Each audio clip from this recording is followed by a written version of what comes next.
सर्वे भवन्तु सुखिनः, सर्वे सन्तु निरामया, सर्वे भद्राणि पश्यन्तु मा कश्चित् दुःखभाग् भवेत्।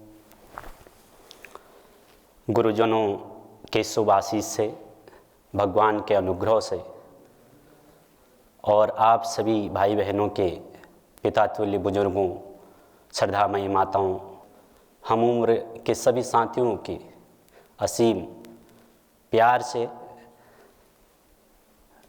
सेवा धर्म एपिसोड का पहला भाग आपके सम्मुख आज प्रस्तुत कर रहा हूँ। आशा करता हूँ, आश्वानित हूँ कि जो भी मेरे अनुभव से मैंने सीखा है यह आपके लिए लाभप्रद रहेगा। आपको कुछ न कुछ इससे मार्गदर्शन मिलेगा।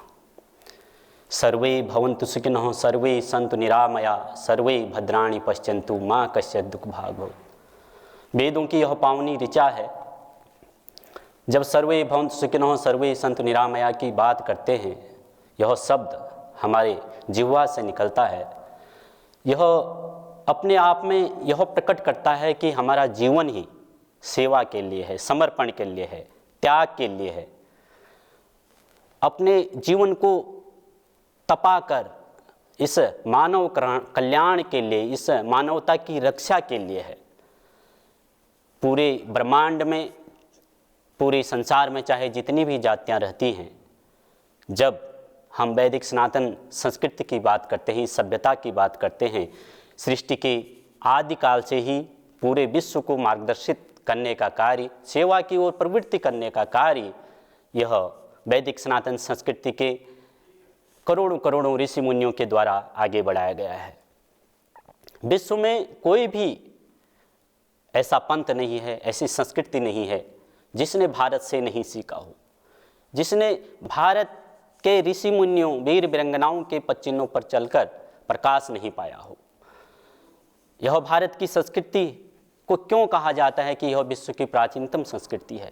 क्योंकि भारत के महान तेजस्वी सन्यासियों ने, वीर क्रांतिकारियों ने धर्म की रक्षा के लिए सेवा के भाव में तप कर इस संपूर्ण प्रकृति की रक्षा के लिए अपना जीवन पूर्व में आहूत किया है। ऐसे महापुरुषों को हम स्मरण जब करते हैं तो हमें उनसे प्रेरणा मिलती है कि हम भी उनके अनुगामी बनकर, उनके अनुचर बनकर, उनके पच्चिनों पर आगे बढ़ें।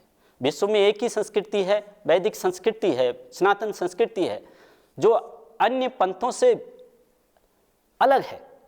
इस दृष्टि में चाहे इस्लाम हो, चाहे क्रिश्चियनिटी हो, चाहे जैन हो, चाहे बौद्ध हो, पारसी हो, अलग अलग पंथ हैं, तो ये भारत की सनातन संस्कृति ही एक ऐसा उद्घोष करती है जो सर्वे भवन्तु सुखिनः की कामना करती है, जो यह कहती है कि सभी मनुष्यों का कल्याण हो, ना हिंदू का ही केवल ना हो, केवल मुसलमानों का ही ना हो, केवल ईसाइयों का भी नहीं हो, सबका हो।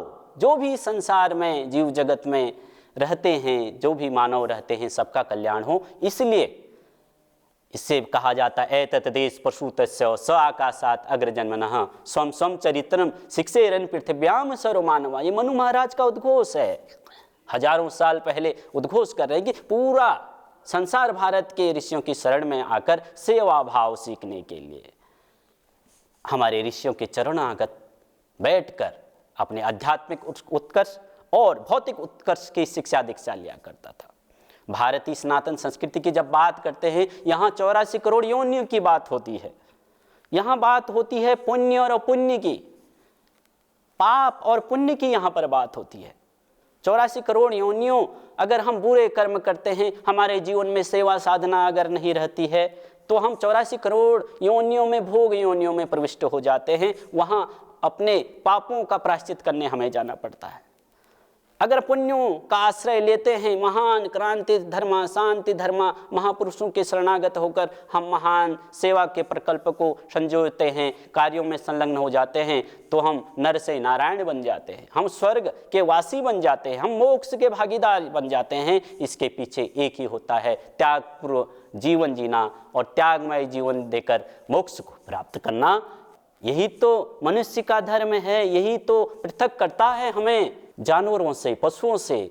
बाकी मनुष्य और जानवरों में यही तो भेद है कि बाकी गुण तो सोना, खाना, संतानें पैदा करना, ये गुण तो भगवान ने सबको दिए हैं। केवल धर्म ही एक ऐसा क्षेत्र है जो हमें पशुओं से अलग करता है। अन्य जो भोग योनि में जीवन यापन करने वाले जो पशु पक्षी हैं, चतुर्पाद और 2 पांव वाले जो जानवर हैं, उनसे पृथक करता है। इसलिए अपनी सेवा के दम पर हम नर से नारायण बन सकते हैं, हम भगवत्ता को प्राप्त कर सकते हैं। शास्त्रों में एक संन्यास परंपरा के लिए गीता का श्लोक है, अनाश्रितः कर्म फलम कार्यम कर्म करोति यः स सन्यासी च योगी च नो निरग्रिण चाक्रिय। भगवान श्री कृष्ण अर्जुन को सन्यास की परिभाषा, एक योगी की परिभाषा बता रहे कि योगी कौन है, सन्यासी कौन है, कैसे संसार में हो जीता है कि अनाश्रित होकर कर्म करता है। जो भी भगवान ने, ईश्वर ने उसको शक्तियाँ दी है, जो भी उसने अपने पुरुषार्थ से जो अर्जित किया है, जो ऐश्वर्य प्राप्त किया है, चाहे शारीरिक परिश्रम के द्वारा, ज्ञान के बल पर, वाक शक्ति के द्वारा, या कहें अलग अलग बिजनेस, व्यापार, अलग अलग इस संसार के कर्मयोग में जो भी वो अर्जित करता है, ऊर्जा को संचार करके महान कार्यों को सृजन करता है, महान शक्तियों सामर्थ्य से वह कुछ प्राप्त करता है, तो वो अपने जीवन के लिए जितना नितांत आवश्यक है उसका उपभोग कर देता है, और बाकी तो इस सृष्टि के कल्याण के लिए, इस मानवता के कल्याण के लिए अर्पित कर देता है। ये सेवा का भाव है। और जब जब ऐसा सेवा का भाव रहता है व्यक्ति के अंदर, उसका जीवन स्वयं स्फूर्ति से आंदोलित हो जाता है और खुशियों से आंदोलित हो जाता है। शुभ कर्मों से उसके चेहरे की जो ललाट है, उसके चेहरे का जो रूप है, वो पुष्प की तरह खिल जाता है। स्वयं खुशहाली भरा उसका जीवन हो जाता है और दूसरों को भी वह खुशियाँ देने के लिए प्रदत्त हो जाता है। ऐसा भाव भारतीय सनातन संस्कृति का है। 2 प्रकार के सन्यासी संसार में होते हैं, 2 प्रकार के लोग। अगर अलग अलग भक्ति योग की सेवा, राजयोग की सेवा, कर्म योग की सेवा, राजविद्या राजगुह्य योग की सेवा, चाहे कर्म संन्यास की सेवा, अलग अलग 18 अध्यायों में 18 प्रकार के योगों का वर्णन भगवान श्री कृष्ण ने किया है। अगर एक छोटे रूप में इसको देखें तो 2 प्रकार के योगी होते हैं, 2 प्रकार के सेवा भावी होते हैं। एक होता है कर्म संन्यासी। कर्म संन्यासी ऐसा व्यक्ति जो इस संसार के व्यवहार से देखकर, व्यवहार में पढ़कर, क्योंकि यहाँ पर संसार में रहेगा तो अलग अलग अड़ोसी से मिलेगा, पड़ोसी से मिलेगा, बिजनेस को देखेगा, अलग अलग व्यवहार में पति पत्नी अपने शिष्यों को देखेगा, तो उससे क्या होगा, व्यवहार करना पड़ेगा, यथा योग्य व्यवहार करना पड़ेगा, कर्म करना पड़ेगा, तो इधर लेन देन की बात आएगी, तो उससे आत्मा दुखी ना हो, मन चलमान ना हो। ऐसा कर्म संन्यास लेकर व्यक्ति हिमालय की गुफाओं में चले जाता है। इतिहास में भी ऐसे काफ़ी योगी मिलते हैं। आज भी हिमालय की चोटियों पर ऋषि मुनि बैठे हैं, कर्म संन्यास के वो द्योतक हैं। स्वयं के जीवन के उत्कर्ष के लिए और मानवता की उत्कर्ष के लिए, भलाई के लिए वह सेवा पे लगे।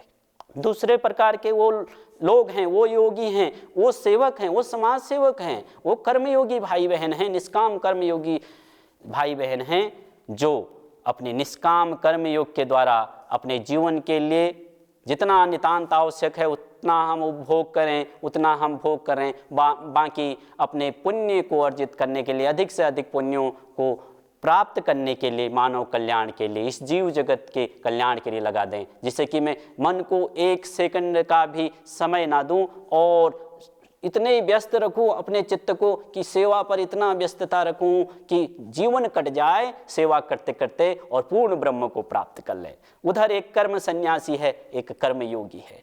मैं भी कर्मयोगी हूं, आप भी कर्मयोगी हैं। तो हमें पुरुषार्थ के द्वारा, अपने सेवा के द्वारा इस संसार में अपने मोक्ष को प्राप्त करने के लिए, ऋषियों जैसा जीवन जीने के लिए, जितने भी महापुरुषों, गुरुओं, अलग अलग चित्र, अलग अलग प्रतिमाएं हम देखते हैं ना दीवालों पर अपने घरों में, क्यों हम उनका पूजन करते हैं? स्वामी विवेकानंद, महर्षि दयानंद सरस्वती, महर्षि अरविंद, महर्षि रमन, पतंजलि, पाणिनि, गौतम, कणाद, जैमिनी, वशिष्ठ, क्रांति धर्म, शांति धर्म, कोटि कोटि ऋषि मुनियों की वंदना, अर्चना, पूजा क्यों करते हैं? हम में और उनमें अंतर कहाँ है, क्या भेद है? आंखें उनके पास भी हैं, हमारे पास भी हैं, हाथ हमारे पास भी हैं, उनके पास भी हैं, सब कुछ उनके पास भी हमारे पास भी है, बस इतना ही अंतर है। उन्होंने जब तक वो जिए तो सेवा भाव में रंगकर, सेवा का सामर्थ्य दिखाकर, नर की सेवा, प्रकृति की सेवा, प्राणियों की सेवा करके वो उन दीवालों की प्रतिमाओं में हमेशा के लिए पूजनीय बन गए। जब तक सूरज चांद रहेगा तब तक उनका नाम रहेगा, ऐसा भाव उनके जीवन से हम सीखने को मिलता है हमें।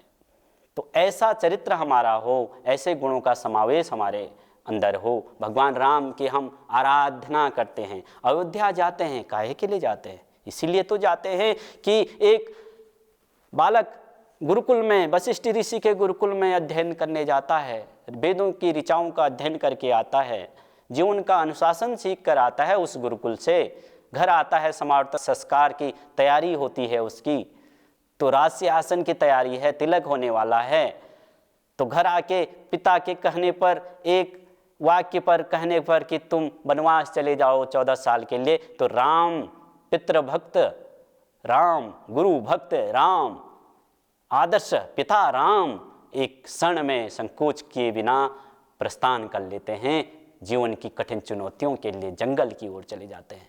ये त्याग है, ये सेवा भावना है। इसीलिए भगवान श्री कृष्ण की हम पूजा करते हैं, इसलिए श्री राम की आराधना हम करते हैं कि उनके जो पवित्र जीवन है, वो जो उनका पवित्र जीवन है, वो उनका पवित्र आचरण है, उससे सीख लेकर हम भी उनके अनुगामी बन जाएं।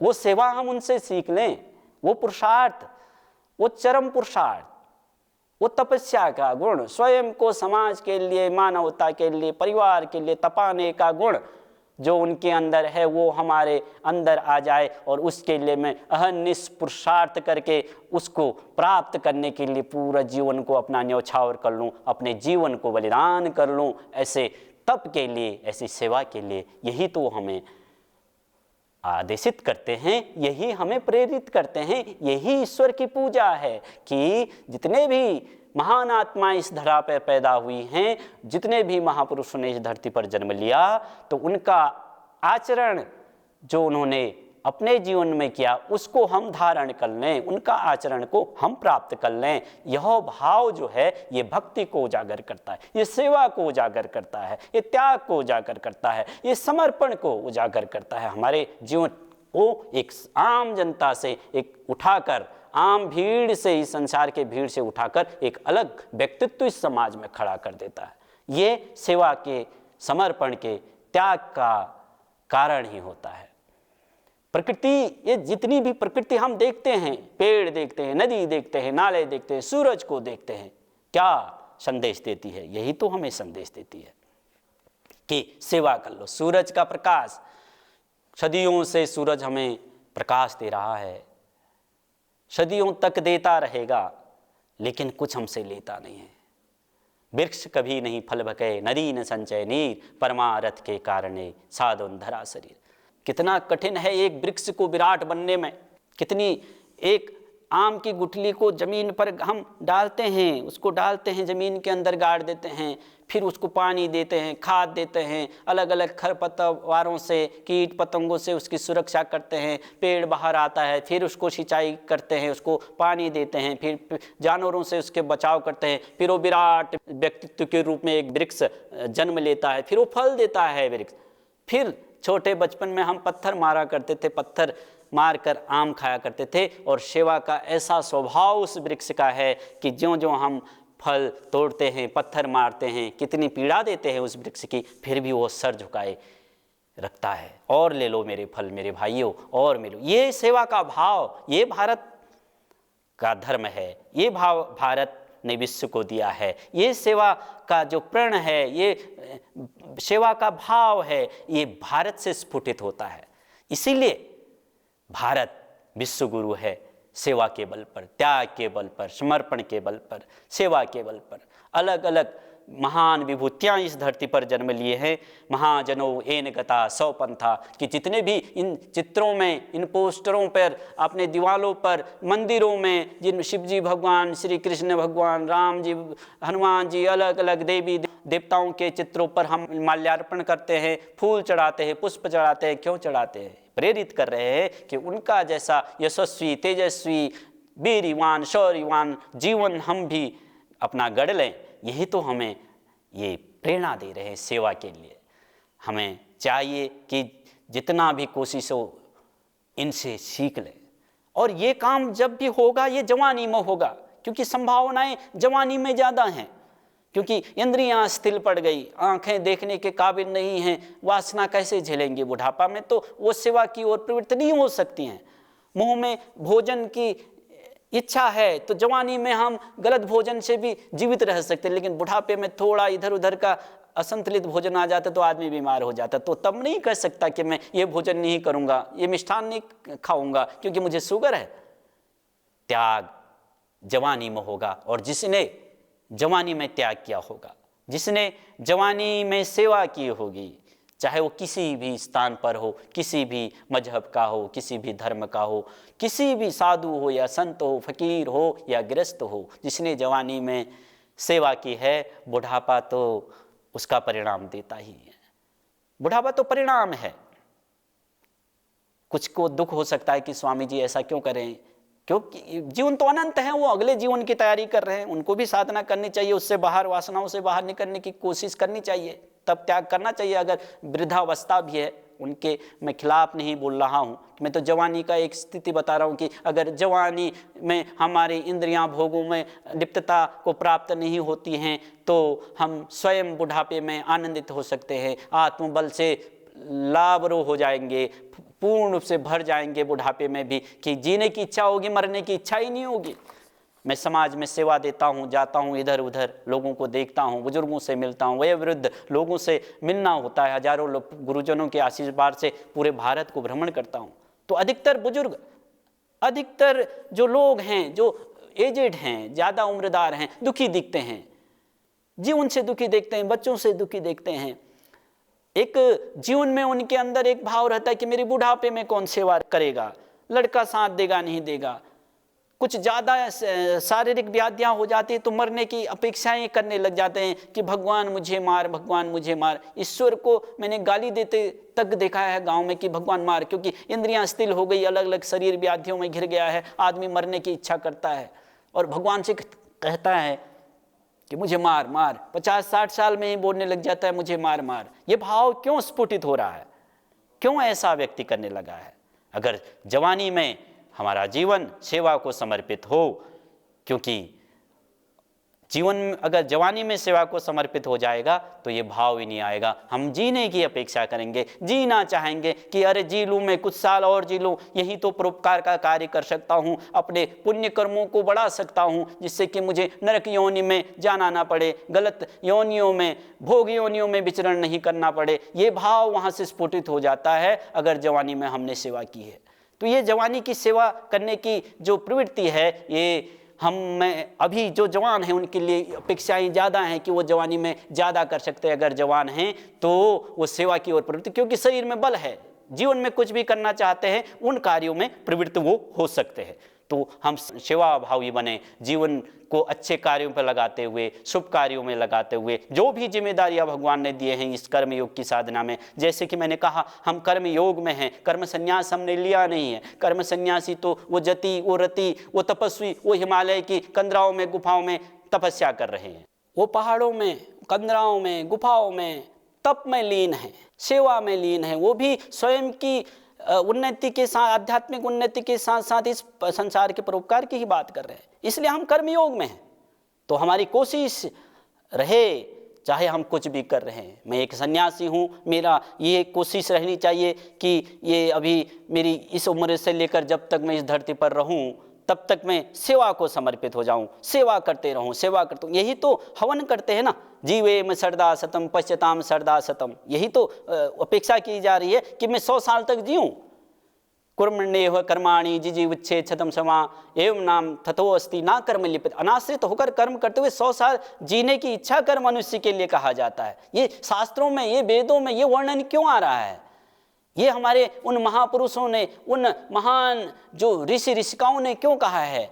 ये जीने की इच्छा कर, मरने की तो इच्छा न कर, क्योंकि अगर मैं जीवित हूँ तो मैं क्योंकि मनुष्य योनि को ही कर्म योनि कहा जाता है। मुक्ति का साधन यहाँ से व्यक्ति तलाशता है। त्यागमय जीवन के द्वारा, अपने पुण्य कर्मों के द्वारा महानता की सीढ़ियों को आरोहण पाता है। तो यह एक श्रेष्ठ भूमि है। यहाँ से हम सेवा के द्वारा, अपने पुण्यों के द्वारा मुक्ति को पा सकते हैं, त्याग को पा सकते हैं। और यही पूरी प्रकृति से लेकर पूरे महापुरुषों का जीवन, जो भी महापुरुष इस धरती पर पैदा हुए हैं, जिनकी भी जो प्रतिमाएं हम अपने घरों की दीवारों पर लगे हुए देखते हैं, इसीलिए तो वो हमारे लिए आराध्य हैं। इसीलिए तो हम उनकी पूजा करते हैं, इसीलिए तो हम उनकी उपासना करते हैं।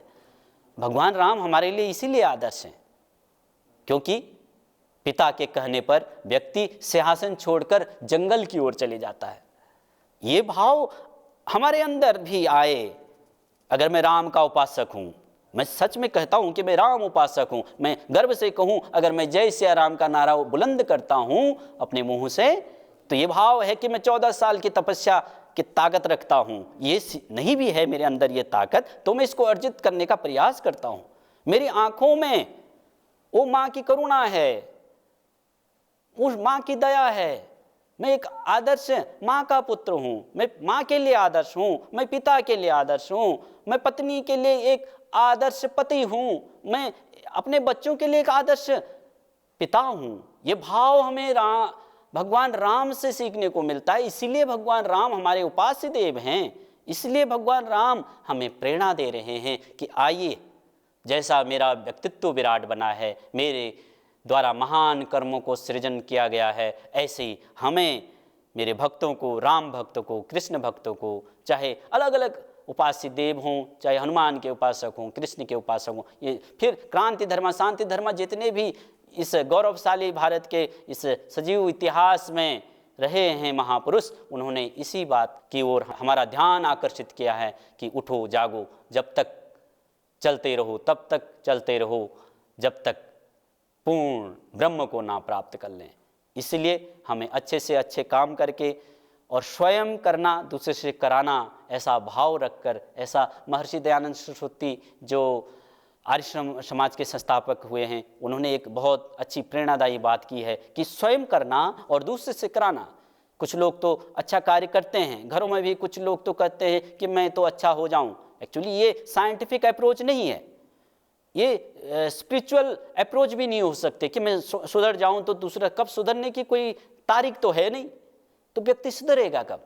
तो ये जो पूर्ण रूप से एक विवेकपूर्ण शब्द है कि स्वयं अच्छा बनना और दूसरे को अच्छे बनने के लिए प्रेरणा देना। और अगर ऐसा हम करते हैं तो हम जैसा इस भारत को बनाना चाहते हैं, जैसा संसार को बनाना चाहते हैं, कहा ना मैंने कि सर्वे भवन्तु सुखिनः सर्वे सन्तु निरामया, पूरा ब्रह्मांड का साइंस इस पे समाहित है, इस केवल एक श्लोक में, कि सभी सुखी रहें, सभी निरामय रहें, सभी स्वस्थ रहें, सभी को, किसी को भी कोई रोग ना हो। तो अगर ऐसा हो जाता है तो फिर समस्या कहाँ है? तो जीवन तो स्वयं उच्चता की शिखर की ओर स्वयं बढ़ने लग जाएगा।